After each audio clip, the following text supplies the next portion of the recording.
Hello everyone and welcome back to AIMM Life Sessions. I'm Scott Keeklack. In this session we have Damon Fonooni with us.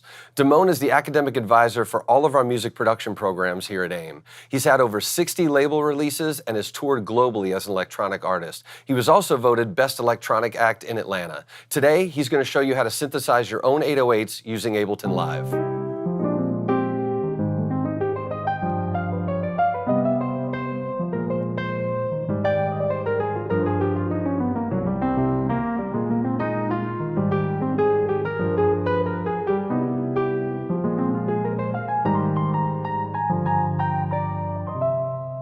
Hey everyone, welcome back to another AIMM Life Sessions.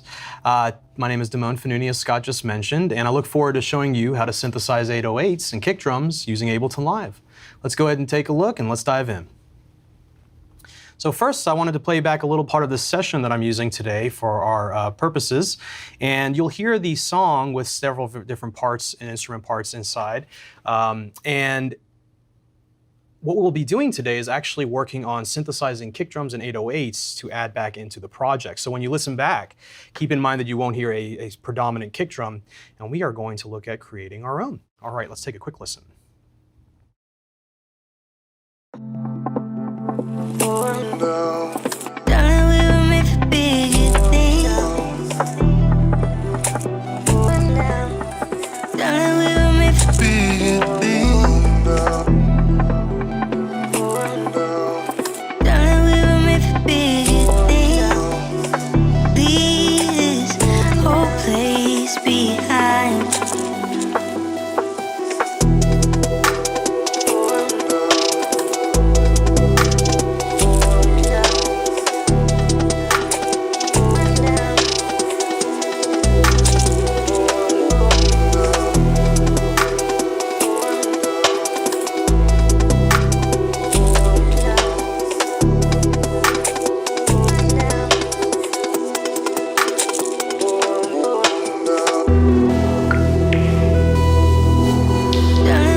All right, well, now that we've had a chance to listen, let's take a look at synthesizing a kick drum and 808 and the steps that we can utilize to achieve different types of results. So what we're going to do is we're going to go ahead and fire up a new MIDI track in Ableton Live. And this is something that I teach predominantly in our MIDI classes here at AIMM, as well as my electronic music production class at AIMM. And we're going to add a MIDI track in, and we're going to load a couple different types of synthesizers so I can show you guys a couple different options for how you can work. And using different platforms, using all different types of hardware or software synthesizers, you'll be able to achieve similar and maybe even sometimes different types of results as well. So on the new MIDI track, we're going to head over here to the Ableton Live browser, and we're going to look in their instruments category. In the Ableton Live 10 suite, we have a couple types of synthesizers I would like to use to show you guys how to create 808s and kick drums. So the first we're going to look at is using a synthesizer from Ableton Live called Operator. This is actually what is known as an FM synthesizer, meaning that it is a frequency modulation-based synthesizer.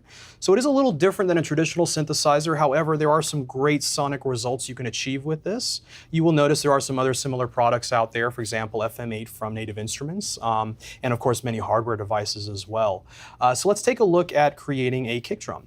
Now, 808. So one of the things that we have to think about is with synthesizers,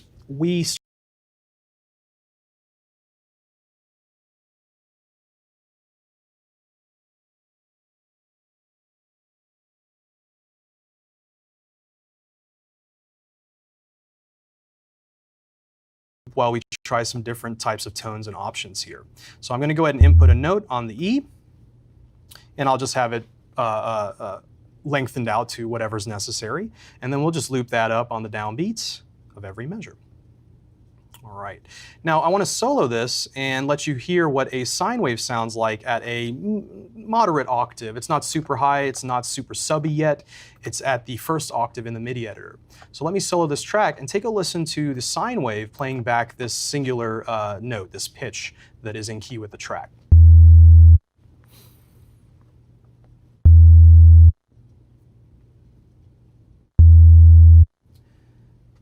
And as you can hear, the sine wave is a very clean waveform. In fact, it generates what we call a fundamental frequency with little to no overtones and harmonics in addition to that. So it's very accurate. However, it doesn't have a lot of presence. If any of you guys happen to be watching this or listening to it on your phones, for example, you may notice that you're not hearing much of a presence there, but you can hear a singular sort of ringing pitch. Now, let's go ahead and take a look at some modifications we can make to this sound right off the bat.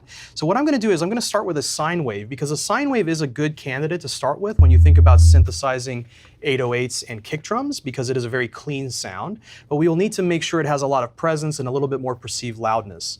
So let's take a look at some possibilities here in the Ableton Live operator. Now, I have the first oscillator selected, and actually in FM synthesis, these are called operators, not oscillators, so slightly different term, because one operates the other. It actually directly modulates the frequency of the other operators. So we have the first operator selected and turned on. This is labeled as A, operator A. And you can see, as I mentioned, we have a sine wave here. Now, this is what's called an envelope. We have ADSR, attack, decay, sustain, and release control. Now, this is going to come in handy. This is an amplitude envelope. So I use these to shape the overall output and continue to sculpt the kick drum and 808s, depending on what's needed for the type of application. There's many ways you can approach this. So for now, we'll go ahead and leave the envelope at a default setting with the sustain all the way up. This way we can hear a nice solid volume and amplitude from start to finish of the notes, and a very short tail. The release is set to 50 milliseconds, so the note will end pretty much immediately after the end of the note in the MIDI editor, aka the note off message is sent. All right, so we have this set. Now, as you guys can hear, this already sounds okay. What I'm going to do is I'm going to go ahead and head back into the MIDI editor and take this note, select it, and then I'm going to hold Shift and hit the down arrow to drop it down an octave. You see, the octave that you play the instruments and notes in actually has a really big impact as to the sonic results and also perceived loudness. So a lot of students, for example, when I'm showing them these types of techniques, they may try to have this note in a very high octave. And the difficulty with this is it's not going to be very easy to synthesize a kick drum when you're dealing with such a high range. So by bringing it down, we can hear that's going to hit more of a sub note. Now, if you don't have ideal speakers, you're probably not hearing too much presence, but let's just take a listen to this E note at the lower octave now. So very sub, very, very subby. Not a lot of other presence, but it is hitting the low frequency very accurately. Now, what we're going to do is we're going to open up Operator, and we're going to take a look at modifying some settings for this waveform. One of the things that I love about Operator is it's one of the cleaner sounding synths that we use. It has the least amount of aliasing along with some of the other modern synthesizers like Wavetable, Serum from Xfer, and a few other products out there as well. These have some of the best sounding, best quality sounding with least digital distortion synthesizers and waveforms. So I love the sonic qualities of this. And what we're going to do is we're going to select this operator, and you'll notice that right now we're in the envelope tab. I'm going to head over to where it says oscillator, and right off the bat, I want to go ahead and introduce a little more perceived loudness, a little more presence. And when you click on the oscillator tab here, this is what's so interesting about this type of a synthesizer. You can actually go in and add back in different types of harmonics, as we would say, that might be missing or that might be needed from the original source. And harmonics really change the overall perception of loudness, the way that the sounds are perceived in terms of their presence in the mix, so they can cut through a bit more or perhaps be more mild and cleaner. And so what I'm going to do is, you can see this first line is brought all the way up. A sine wave produces a single fundamental frequency for every note. So that's what we see here. We see the fundamental frequency. Now, you'll notice that there's a second, third, and so on line. In fact, I've got 64 of these harmonics that I can use. So when you use the even numbers, it changes the sound a little bit. But when I use the odd numbers, for example, I'm going to skip the second one and go over to the third, and I'm going to start to bring this up while I loop it. Now, if you can listen while I adjust this setting, notice that you're starting to hear it growl, as I like to say, a little bit more under the hood. You're starting to hear it sort of have a little bit more presence and perceived loudness, okay? So I'll stop talking and let's just hit play, loop it, and I'll start bringing up that third harmonic.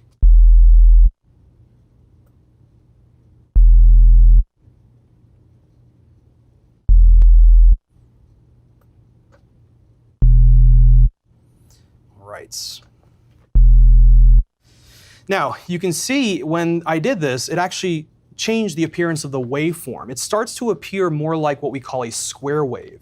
Now, square waves are when we have full solid odd harmonics all the way through, but they can be really aggressive. For most of us, when we synthesize 808s and kick drums, we like that sort of aggressiveness, but we like to sort of mute it. We like to have it dialed back in the mix so that the other instrument parts can have a better place to sit as well and have this dedicated to more of the low-end thump.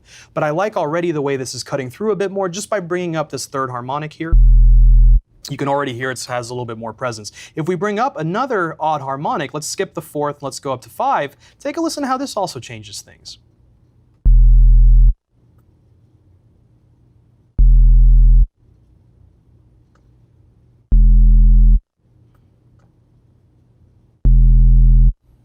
And you can again start to hear more presence. It went from more of a subnote to starting to add in more low mids, as we would say, and add in different frequencies that really just help the 808s and kick drums to cut through the mix, rather than just being a very clean subtone, which isn't always best reproduced with smaller speakers.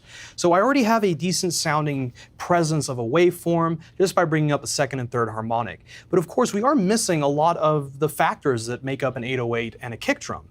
For example, we have a good solid tone, but this is really just a bass note at this point. And what we really want to do is make sure that we have a solid attack, a solid punch. And when we synthesize 808s and kick drums, the most important thing to do to kind of get that punch is to use what's called a pitch envelope. So much like I use an amplitude envelope, I just demonstrated that before, ADSR is here, and we'll come back and use that as well. In synthesizers, you often have additional ADSR control that follows the order of the note. So when you first press the note, it starts the attack phase, and then we immediately progress into the decay phase, sustain phase as we hold the note, and when the note off message or the note ends in the MIDI messages, this will then start the release phase. So what's interesting about synthesizers is you don't always just have an amplitude envelope. A lot of times you have additional envelopes you can utilize. For example, like now, we're going to utilize one specifically on the pitch. And what this is going to allow us to do is to go from a really high note or frequency to the note that we're currently at right now as the lowest part of that sound. And really it's going to help to add some punch in. So we're going to head over here to this pitch section. And in Operator, when you click on one of these sections, the middle window switches over to show you different controls. So what I'm going to do is I'm going to go ahead and enable the pitch envelope section. Let's turn this on. You can see just to the left here, we already have a graphic. And again, it looks kind of similar to what we saw in the amplitude envelope when I had Operator A selected. However, if you notice when I have this section selected, it says initial plus 12 semitones, peak plus 12 semitones. So this tells me this is dealing with semitones and pitch, a little different than amplitude, right, which is measured in decibels. Now what we're going to do is we're going to go ahead and bring up the pitch envelope 100%, meaning I want to use this to change the tuning of this note and the sound 100%. We can always dial this back, but I like to start with these really full range values, and then you can always hone in on where you prefer the settings to be actually. So once we bring up the pitch envelope, let's just kind of listen to how that sounds a little different. We're not quite at a kick drum, bass drum 808 yet, but you can start to hear a little bit more of a punch at the start of the note.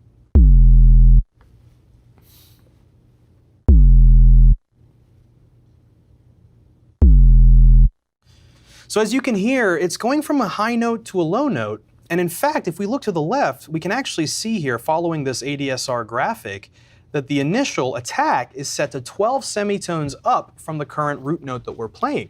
So we're actually hearing a note change from an octave up of the same note down over the course of 600 milliseconds based on the decay time. Now what I like to do is set this to maybe a higher value. Different types of 808s, different types of kick drums, you can use different ranges. So let's check out different options here. We're going to set this initial setting to 24 semitones, so 2 octaves as well as the main peak. And these are right now are really the same value. They're sitting in the same location. We can modify that, but I'll just kind of leave that as is. So now let's listen to 2 octaves of change over the course of 600 milliseconds.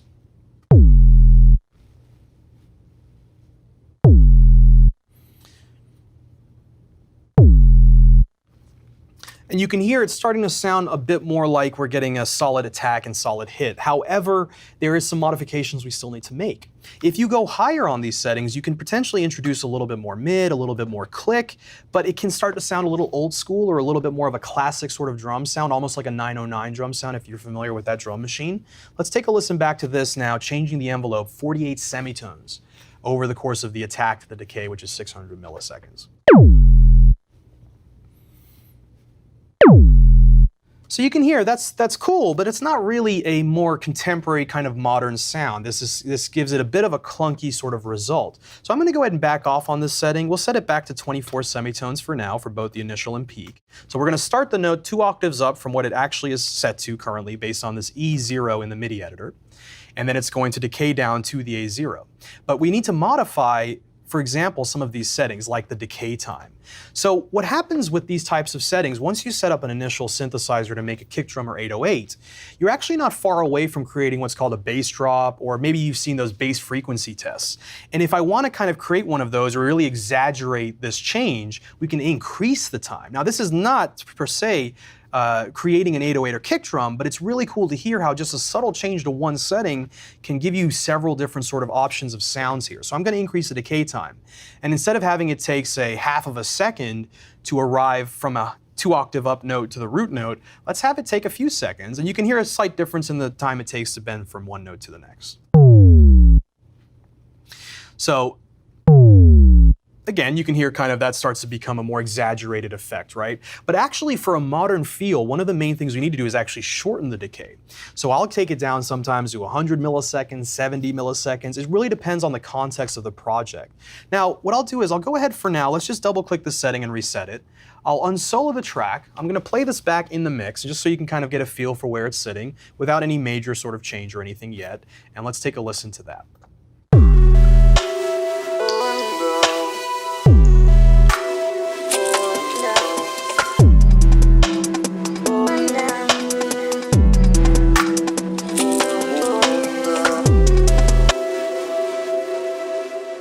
While I was playing that back, I went ahead and brought the output volume down because I noticed that it was overloading the output a little bit. So it's already sounding quite good, but it still needs a little bit more presence, a little bit more punch. And I want to show you some other possibilities that we can take advantage of here as we look at creating 808s and synthesizers. Now that I've clicked on the main output section where we have a volume control, the middle of the window has changed over again. And one thing that's very important when you synthesize 808s or kick drums or even bass parts, you typically want what's called a monophonic instrument part, meaning we should never play chords because chords don't sound good with low frequencies, and subwoofers and speakers have a difficult time trying to reproduce all of that information. So in Operator, what I like to do is go ahead and set the number of voices, meaning the number of notes that we can play at the same time, to 1. This way, if I overlap a note in the mix or in the sound or in the progression or in the sequence, it will never play both notes at the same time. It will immediately cut the previous note to make room for the new note. Again, this is a very standard setting that I change every single time I create these types of sounds. So I want to encourage you to do that as well. Okay, so now that we've modified that, let's head back over to the pitch envelope section. And let's go ahead and take the decay time down. What I'll do is I'll play this back while I start bringing the decay time down. So you'll see my mouse adjusting the decay time as well. Let's take a listen back while I adjust.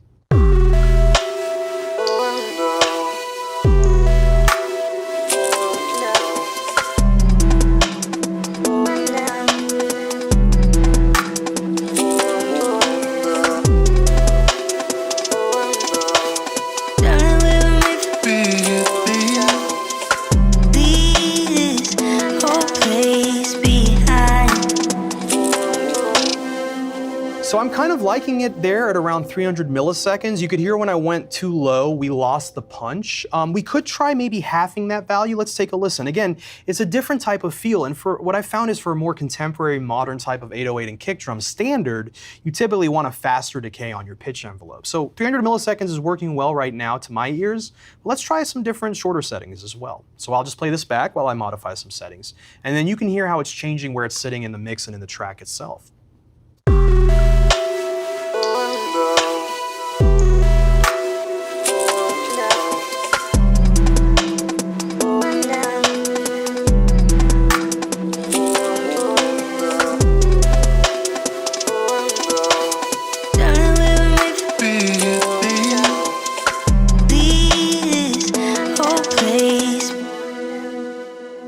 So I'm sure you heard a slight difference there when I went from, say, 300 milliseconds to 150, and now I've settled on a compromise around 200. I like the way that's sitting.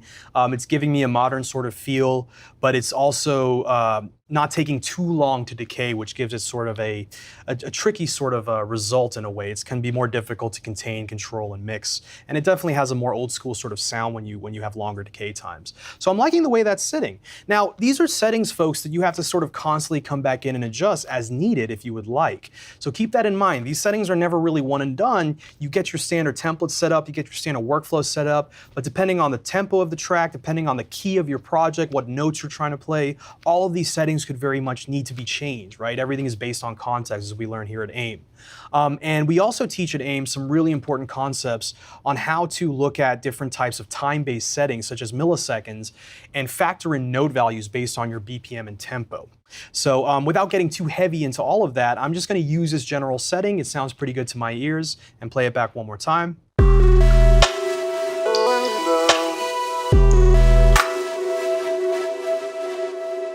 All right, so you can hear that's giving us a good solid punch.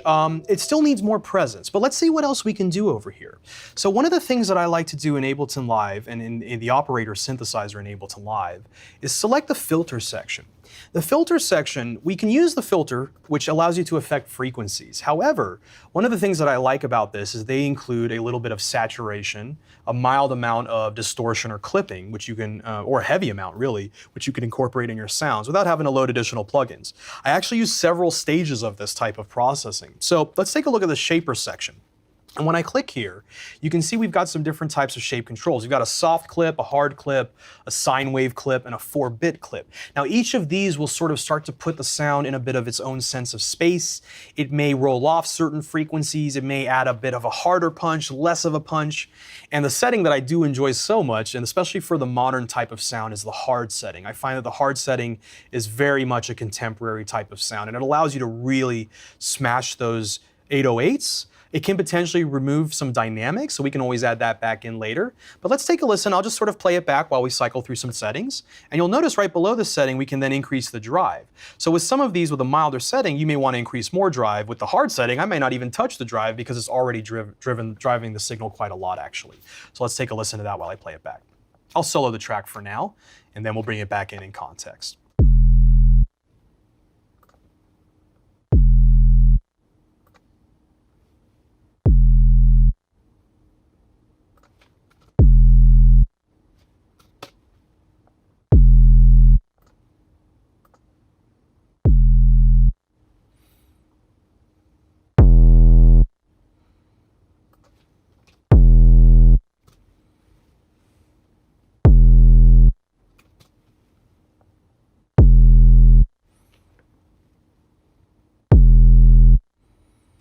Okay, so I'm liking this hard setting. You notice that when I first pulled it on, it really made it more aggressive. It was a little too much just because of the overall level of the operator going into that processor. The level that we feed into the processor directly has an impact on the output. Everything is so intertwined in what we do from start to finish. So what we do here at the source affects the next stage of our work, which affects the next stage of our work. And that's why it's a lot of give and take process. But I am liking the way the hard setting is sitting. I just had to reduce the input drive to compensate. So I'm liking this setting. I may need to go ahead and bring down the output level of my instrument a little bit more just to create some headroom, because I want to actually boost this even more with some additional processors. So let's take a listen back now. And I'll unsolo the track and we'll listen to it in the mix.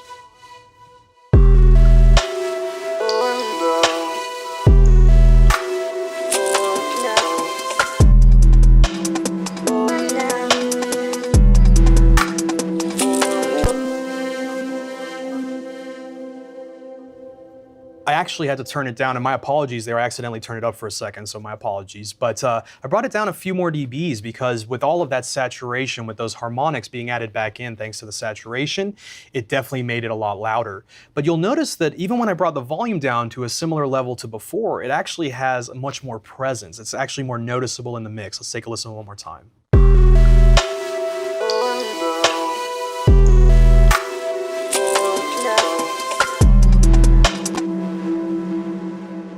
So as you can hear, we already have a really good starting point for our 808 and kick drum, and we've only made a few changes. We started off with a sine wave, You don't have to use other harmonics that you can add in. You can just use sine waves or triangle waves or square waves. Each of these give you a slightly different tonality. But starting off with a clean sine wave is a good starting point when you need to, because then we can further add some dirt and some grit to the sound by using more distortion, saturation, and different types of harmonic coloring, which in a way is similar to using different types of waveforms. It's quite interesting, actually. So with just a few changes and mainly incorporating the pitch envelope, we have already arrived at a decent type of an 808. Now, in some cases, an 808 may have less punch, more punch. We can actually use this just to create more of a kick drum sound as well. And what we can do now is head back over to the main operator and click on this section so that we can pull back up the main amplitude envelope, our ADSR control to control amplitude. Now, sometimes we actually use a separate kick drum for the beginning of the sound and then a sub tail which sort of fades up right underneath it. And in cases like this, we can actually slow the attack down of the amplitude to make room for another kick drum to play before it.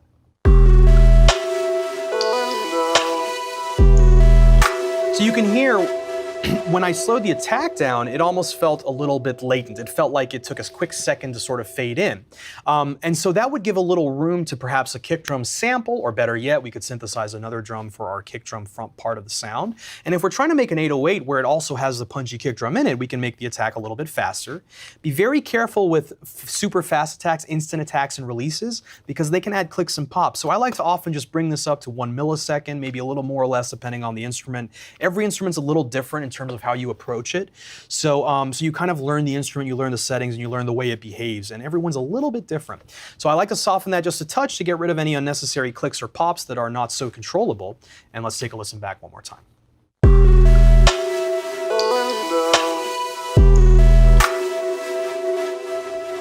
Okay, so it's sounding good. And as you can see from the modifications I made to the harmonics, the waveform's looking very interesting now. You can see where it's actually starting to get to be a bit slightly more complex waveform. Now, I mentioned before that if you wanted to sort of use this more for a kick drum, we can start adjusting things like the sustain and decay of our envelope. And what this allows us to do is perhaps pull some of that sub-sustain down or pull it out completely and just be left with the initial attack or punch of a kick drum. So let's go ahead and bring the sustain all the way down, and you can hear just more of a kick drum at the start.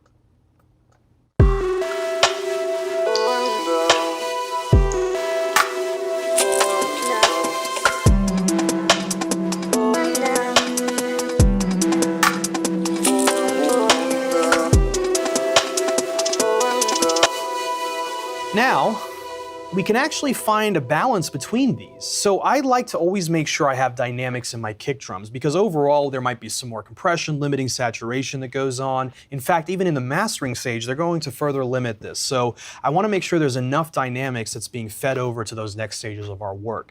So while I like a lot of sustain when I make 808s, at the same time, I often like to bring my sustain down 12 to 14 dBs. And this really makes sure that the punch, the initial attack of the sound, is anywhere from 12 to 14 to even 18 dBs louder than the sustain of the sound. So it changes your perceived loudness, but it means that it hits initially, the perception is a little bit harder. So let's take a listen to that.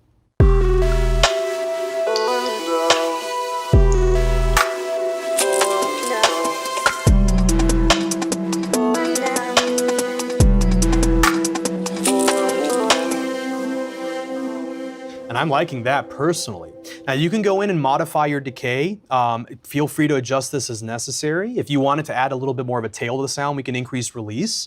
And because we set this to a single voice, or what we call a monophonic instrument, even though we can lengthen the release, we'll never have overlapping notes. It will always sound clean. And another really cool thing to try out is note glide. I do love using this so much. And by turning on note glide in a monophonic instrument, we can create some really neat note bends, what we call portamento or glide from note to note, whenever the notes overlap. So let's go into the MIDI editor and let's try a little bit of this out, just to kind of make this a bit more interesting here. So what I'll do, I'll put in an initial note here, and we will create another note on this 16th note here, and one more here. Let's take a listen to this pattern now, and then I'll try some note glide in a second.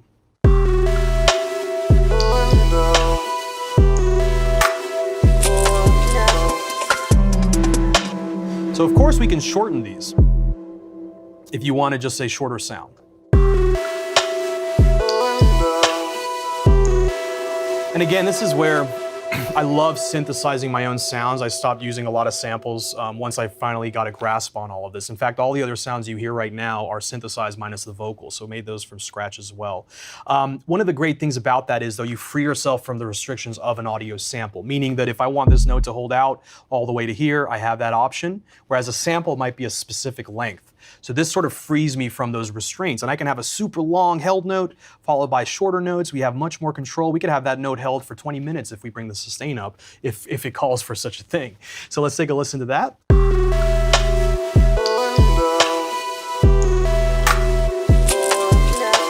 So you can hear some really great results there. And we're starting to get more control back over the sound. Now let's try a little note glide in this. This can get really interesting, actually. So what I'm going to do is I'm going to head up to, say, the second interval in E minor. So I'm going to go a whole step up from the root note and just quickly modulate, as we would say, or transpose or change pitch to this note. So where the note overlaps, take a listen to the glide. And we're going to have to modify the glide time, but this creates a really neat feel. That's also a very modern contemporary feel.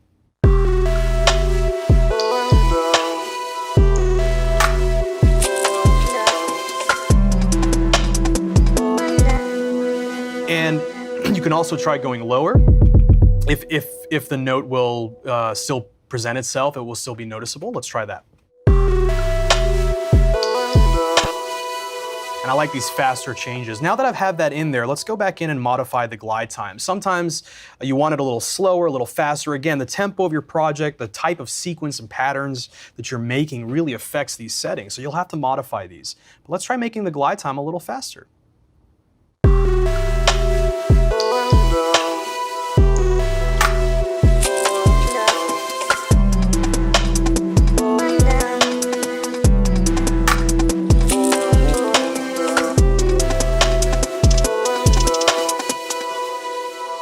So that's a cool option as well that we can utilize. You don't have to utilize this, but I just love these sort of standard settings because now we can have some fun and kind of go to town on all of this, right? So it's a lot of fun that we can take advantage of. Now, for my purposes here, what I'm going to do is I'm actually going to lengthen this note, or shorten this note, excuse me. We'll trim it back. So a much shorter note, and then we'll make the note glide much faster. I just want it to kind of happen very momentarily. And I will lengthen these notes out a touch.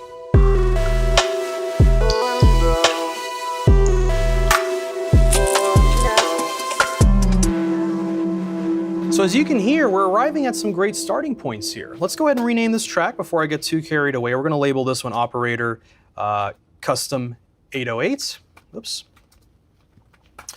And now let's take a look at adding some additional processing. As you can see, we've modified maybe 6 to 7 settings by setting this up. It wasn't terribly difficult, but it is a little bit of a process. Again, the more you do this through repetition, the more you understand the process and the more you start to see different possibilities to arrive at different types of sonic results to give you that sound that you really want or whatever's necessary for the project or the production.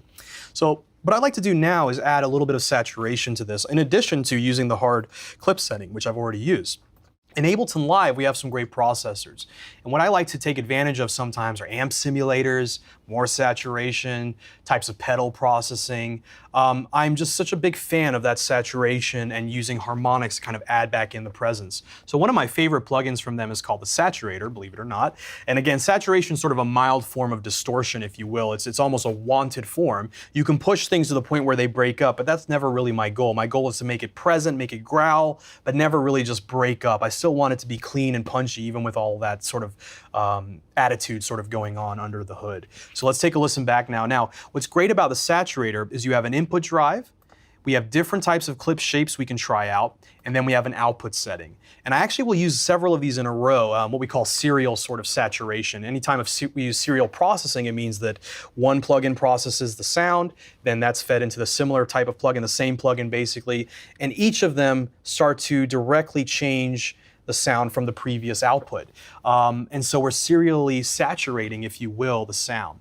Now what I'll do is I'll bring up the input drive and then I immediately, before I even hit play, I bring down the output. I'm always very careful about my levels because I like to leave headroom so that I can start to really actually add more loudness and fullness back in using things like saturation, expanders, compressors, transient designers, all kinds of really cool stuff that we have out there. So let's try this out. Let's take a listen to a little bit of this soft clip, an analog clip, and how it's sort of changing again where it's sitting in the mix.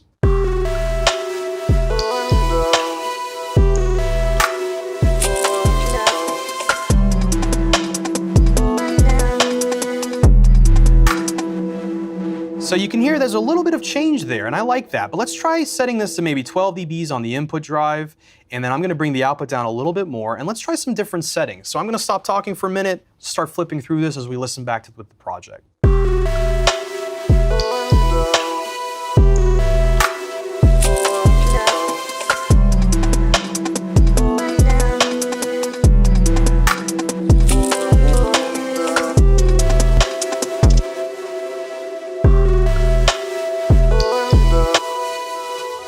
Yes, sometimes I actually use several hard curves in a row. I'm a little hard like that. So let's go ahead and try some of that. But what we'll do is we'll start off with the soft sign. I kind of like the way that was shaping the tone. So let's drive that about 9 dBs on the input. You can hear, in some ways, it's almost acting as a form of a limiter and compression. That's really what this type of stuff can actually achieve as well. A very similar result.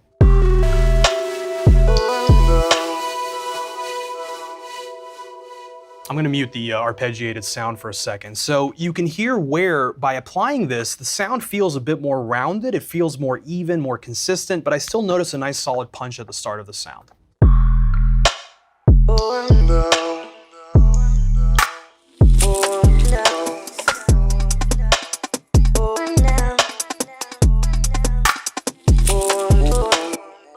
Now, what we'll do is we're gonna take this plugin, I'm gonna duplicate it. So I will select the plugin and hit Command D on an Apple computer. And I'm actually gonna change this back over, reset the drive, keep the output a little bit lower, and let's try another hard curve setting.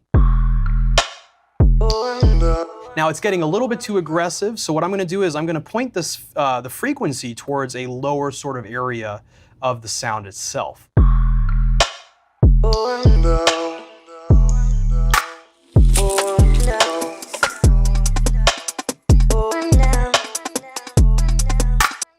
So as you can hear, that's starting to sound pretty good already. Now, what happens is if we start to go back and modify the original amplitude envelope, it may change how these saturators are behaving. So let's bring the sustain down a little bit more, and let's see if we can bring a bit more of the punch out. Or maybe we need more sustain. It really just depends on the application.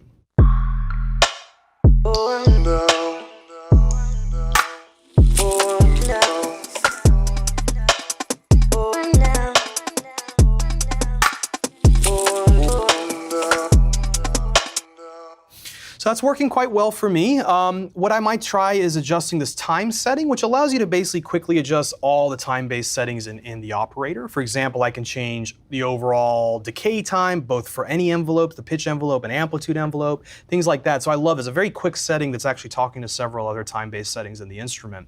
So when I increase this, it's gonna like increase the decay, more of a bass drop, more decay in the amplitude. But I'll decrease it a little bit to kind of really find where that sweet spot sits. And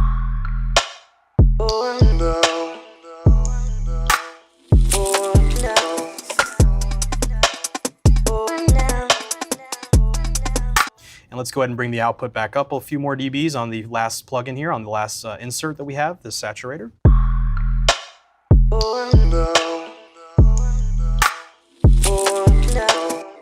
And just to add some variation in, I don't want to have that pitch bend, that note bend every time, so let's consolidate.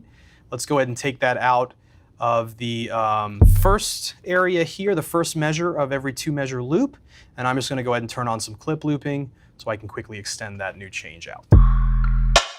And then we'll shorten this note as well.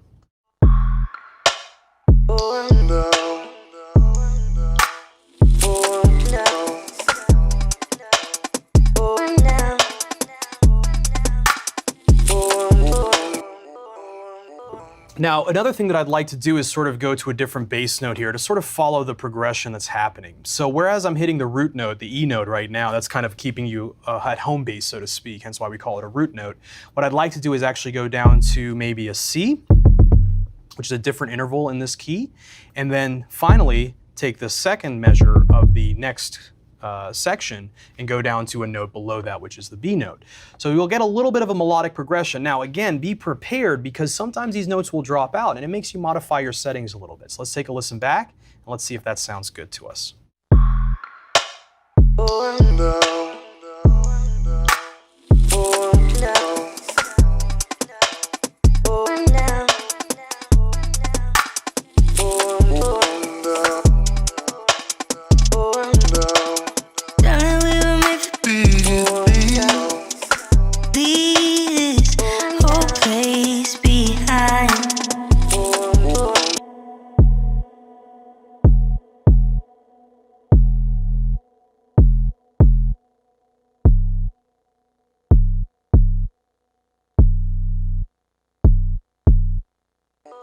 All right, I'm liking this. This sounds really, really good. Notice that I have not even touched an EQ or compressor or limiter. Of course, these are things we would probably still want to add on and use, and I do always EQ and mix my sounds, but this is a good starting point because again, those sort of changes you will need to decide based on the project that you're working on, based on what is necessary for the production, and because frequency is pitch, it's really the key of your track, and the notes that you're using directly affects the settings on how you equalize as well. So I'm gonna kind of leave this as a broader setting, as a broader sort of starting point, and then we can always go in and EQ this a little bit more as well. Maybe take a little bit of the sub down, bring out a little bit more punch, for example, like this. I'll throw the EQ8 on. Just give you a quick example of how I would do this typically. So what I will do is go ahead and use the second band here, which is a bell curve, and we'll boost it around 90 to 100 hertz, where the nice punch and the thump, I should say, of the kick actually lives.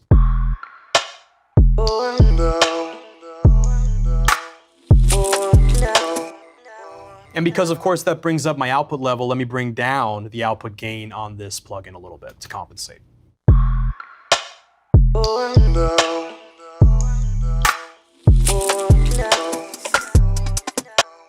You see, one of the common mistakes that I made when I was younger and that I see a lot of new students make when they're starting off, and hence why they come to AIMM to learn more about these types of processes and so much more.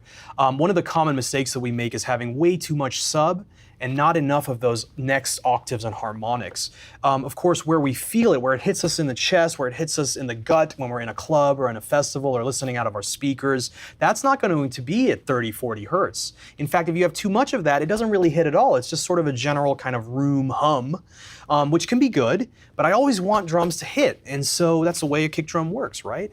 So by bringing up this around 100 hertz, a nice wide band, what we call a wide Q, this allows it to really just kind of exaggerate where the punch is, and even though I'm changing notes, by having a broader setting, that should work pretty well for all of those notes. But again, this is where you have to get into specific territory. I was showing my class the other day, sometimes I'll separate these into several tracks so that I can apply individual treatment based on what notes are playing, based on what's necessary for every part. We put in a lot of detail and a lot of work to make great sounds and to make professional level results. So I'm not afraid to spend an hour doing that, 2 hours doing that, if that's gonna mean that you remember it forever and that you end up wanting to add it to your Spotify playlist, your Apple Music playlist, come to the shows and so forth.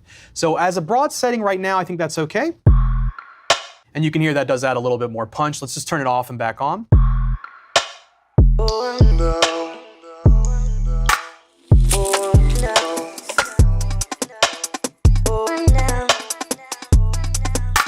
I just lowered it a touch. It was just a little bit lower. It was a little higher than where I needed it. So I've dropped it down to about 80 hertz, right around there. Okay, so that's a little bit of a change there. Now, I wanna show you something a little different here. We're gonna make another type of 808s, and I'm gonna make a new MIDI track for this example. Now, I can still continue to use saturators, but in this case, I want to show you guys how a different type of synthesizer functions, what we call a wavetable synthesizer. So I'm going to head back to the instruments category and use Ableton Live's synthesizer called wavetable. Now, wavetable is a form of synthesis where for every oscillator that generates waveforms, you don't just have a single waveform, you actually have multiple types of waveforms and even more types of complex waveforms that can be used to combine. Each of these changes the sonic results. So what I'll do for ease of use right now is I'm just going to copy or move this MIDI clip down, so we're no longer hearing the 808 coming from operator. And let's take a listen to wavetable just playing these notes, and I'll go ahead and set this back to the basic shape category, which is basically going to have a sine wave playing this back initially. Now we can cycle through and take a listen to different waveforms, and you'll already notice a difference. We still need to go through and set up a lot of similar steps, for example, like the pitch envelope. So let's take a listen back. There's that pure sine wave. It doesn't have a lot of presence in terms of perceived loudness, and on smaller speakers, you're probably not even hearing it, but it is there and it is giving us a good sub. Let's try out bring in a little triangle wave.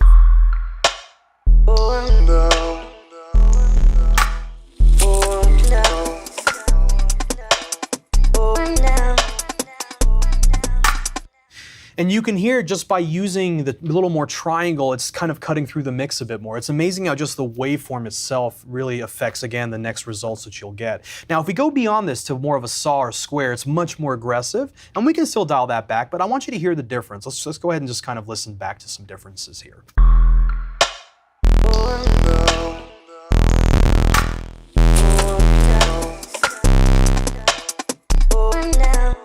So as you can hear, the saw and the square, they're very aggressive and they could be useful, but they would need to be dialed back in terms of those the buzzy, we say the odd and even harmonics of the frequency themselves, which you might say are buzzy or aggressive parts, abrasive parts of the sound. Now, what I'll do here is we're going to use this oscillator, but I'm going to actually change it over. In the basics category, they have some good oscillators that you can utilize for your kicks and subs and 808s. And these are versions of sine waves, actually, and they sort of combine different characteristics. So I'm going to choose the sub 2 option. As you can see at the bottom, we have a sine wave. Let's listen to that. And then as I play it, I'm going to kind of just take a listen and let's cycle through these different parts of the waveform. And you'll notice it slightly changes where it's sitting.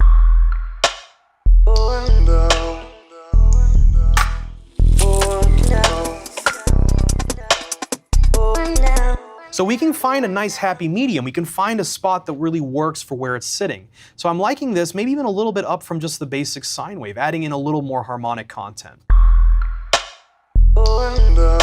So that's already sounding good and clean to me.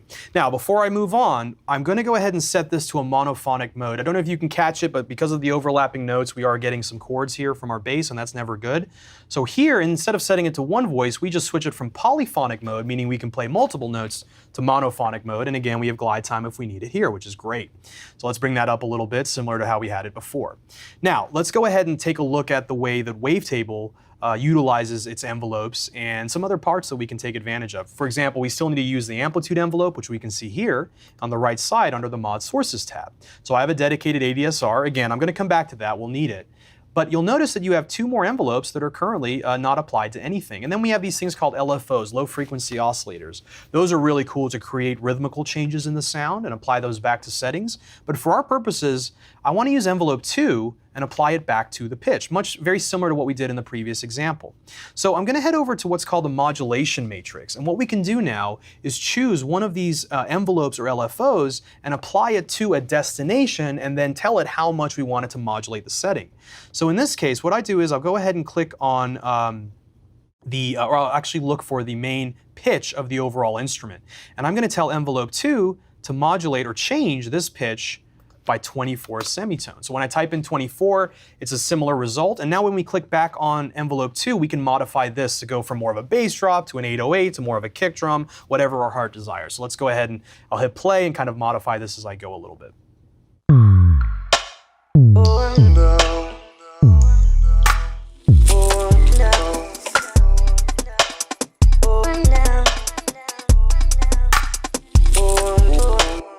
So that's super clean, and as you can hear, that's sounding pretty good. Maybe we'll go back to the amplitude, we'll bring the sustain down a little bit or up.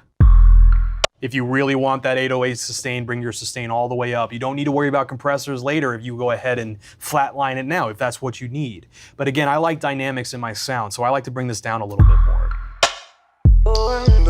And make sure the beginning of the drum is actually punchier. And then maybe we can modify the decay of the amplitude a bit.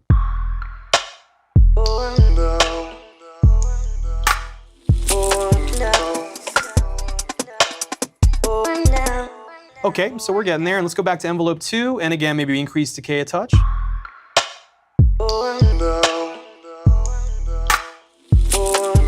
Now you can get really in depth into this stuff. You can adjust things like the slopes, which does have a big effect on the overall result. For example, if I want the initial punch of the kick to hold more, almost like a pre-sustain, we can go over the decay section in our amplitude envelope, click on slope, and as you can see, when I adjusted the decay slope, it made it more sustained before it actually drops down into the sustained setting. So let's take a listen to the difference.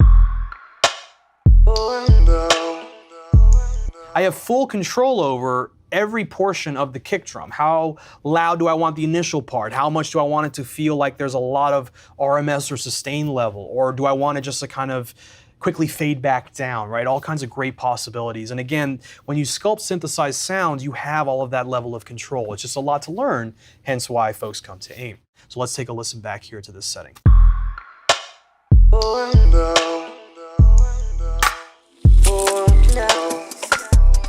So you can hear it sounding pretty good. Now, one of the things that I like to do too is we could try adding in a little filter. So I'm going to go ahead and bring the low pass filter down here. Now, low passes remove high frequencies, and I don't have a lot of high frequency in the sound, but in a moment I might add another oscillator. And one of the things that I like to do to kind of enhance the sound a little bit and almost control it more is take a filter, but then use another envelope to modulate the filter. Kind of have it open at the start of the sound for a little bit more of an enhanced click or pop or more upper mids, and then quickly taper it back to say 250 hertz, somewhere around there. So that's just the filter sitting static. Now what I'm gonna do is I'm gonna use the same envelope that I use on the pitch, but I'm gonna modulate filter 1's frequency. So as you can see, we have envelope 2 here. I'm gonna click on the frequency of filter 1 and bring up the amount. We'll set it to 100%, and now you can see the filter is actually moving and modulating based on the settings of my envelope.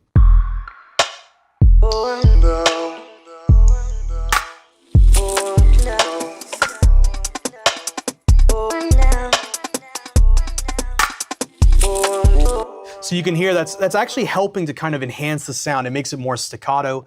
And what I like to also do, as you saw me use before, are some of these sort of filter saturation settings that they've pulled from different types of equipment. Classic synthesizers like the MS-20 and so forth, and they all have different types of circuitry. It changes the results that you get. So let's try this OSR setting, and we have a drive now. Let's go ahead and drive the signal a bit.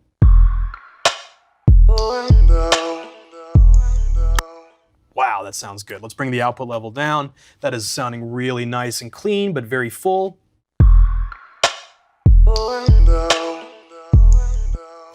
So what's next? You guessed it. How about a little saturation? Let's head over and take a look. And maybe for now, I'll try something a little different with you guys. We could use the Ableton Live Saturator.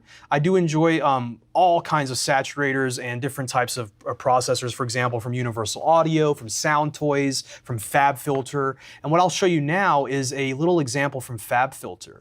FabFilter makes a great processor called Saturn. Saturn is what's called a multi-band saturation processor. This is so clever. And what you can do is you can use this like a Swiss Army tool. There's different types of modes and algorithms, in other words, different types of equipment that it's trying to emulate. We can drive the signal. We have a little bit of a sort of a EQ built in to change frequency. And this dynamic setting is really neat to try to enhance the dynamics or even make it feel more compressed, more like a more sustained, for example. So I love these settings. Now it's set to the warm tape setting. That's going to roll off some of the transient like a tape machine would. And it's set to a little bit of drive, but let's try some different settings out while we play this back.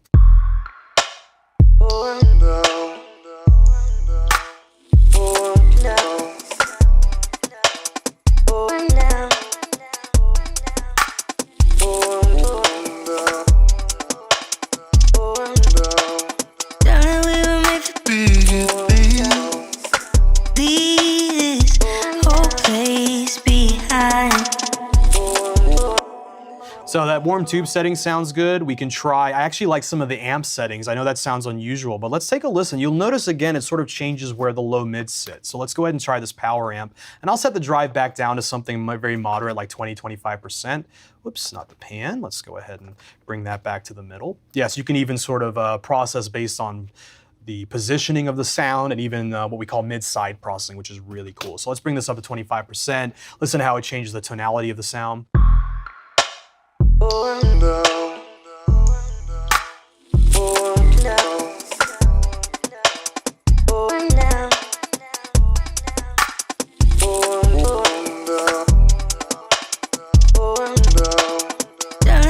And you can hear that's kind of giving it its own sort of tonality. If I drive this a little bit harder, we'll hear the difference even more. But again, I'm not really trying to break the signal up. I'm just trying to use each of these to shape and add more tone and really get stuff to sit where I want it to sit. So it's cutting through the mix, it's hitting all the sub that I need it to hit, but you're also gonna hear it on smaller speakers ideally as well. So I do like some of these settings. And again, this is where you guys can start off with these basic starting points from synthesizers and try all different types of processors based on the needs for the project. So all kinds of great possibilities here. And that's a very mild actually example of some of these possibilities. What I might do now, just for argument's sake, let's go ahead and take this, we'll copy it back to an earlier section of the project. What I'll do is I'll have maybe the operator 808 play the first part back here, copy the same clips, and then in the latter section, we'll hear it switch over to the wavetable 808. And let's rename this track as well for organization purposes before it gets out of hand. So let's take a listen back to this work. And again, be prepared because the levels might be a little off. What I might do is just quickly play these back, solo them, make sure they're similar levels. And you can hear each is giving me a different tone because of all of the types of synthesizers that I use and also because of the different processors. So let's take a listen.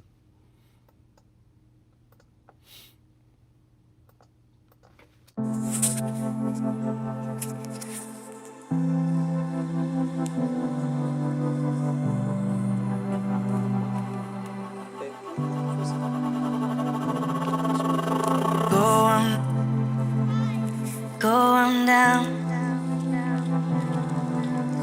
Go on down. Go on down. Wanna leave this town. Go on down. Darling, we were made for bigger things. Go on down. Darling, we were made for bigger things.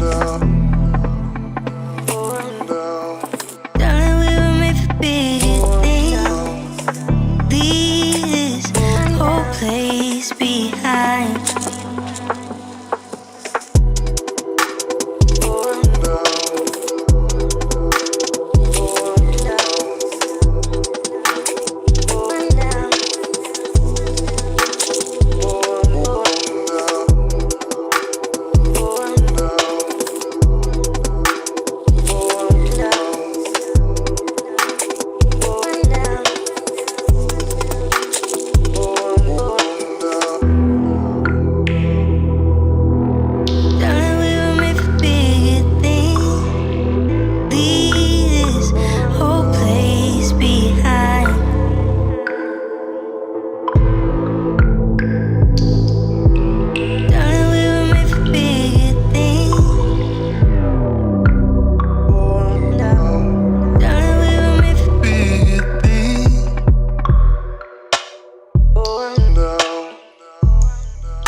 All right, folks, so there you have it. There's a quick rundown on how to customize and create your own synthesized 808s and kick drums. And for a brief demo of that, I hope you enjoyed it, and I hope that this gives you some power to utilize for your own productions. Just keep in mind that you have the ability to dial in these tones and change different waveforms based on taste and based on projects that you need to work on. So I hope that you guys enjoyed this. I hope that you gained some understanding. And we saw where starting with synthesizers is a great place to start generating sine waves, similar types of characteristics, adding pitch envelopes, and then adjusting the amplitude. And then processing that with some additional processors to allow the sound to come to life a bit more and really get it to sit in the mix a bit better. All right, folks, well, thank you so much for joining us, and I hope you enjoy the rest of the AIMM Life Sessions. We'll see you at AIMM. Take care.